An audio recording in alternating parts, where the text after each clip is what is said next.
Gunting paip PVC dah sampai semula kawan-kawan. Saya akan tunjuk demo potong paip PVC berkualiti tinggi dengan ketebalan 13.5 mm. Cuk anda tengok. Sangat senang potong. Sebab kenapa potong senang macam ni adalah kerana bilahnya diperbuat daripada keluli SK5. Jadi potongannya tajam, licin dan ringan. Tapi saya faham, bilah pisau ni bukan boleh tahan selamanya. Kalau guna beberapa tahun, memang akan ada sumbing atau haus juga. Sebab tu, saya dah reka bentuk siap dengan sistem tukar bilah. Tekan je tombol kat sini, dia akan terangkat sendiri. Nampak tak? Lepas tu tarik keluar bilah lama, memang senang sangat. Dah ada bilah baru, tolak masuk je, kemudian kunci semula, siap. Boleh terus guna macam biasa untuk potong paip.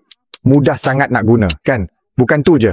Badan gunting ni dibuat daripada alloy aluminium berkualiti tinggi, memang kukuh dan tahan lasak, dan siap bungkus getah anti gelincir lagi.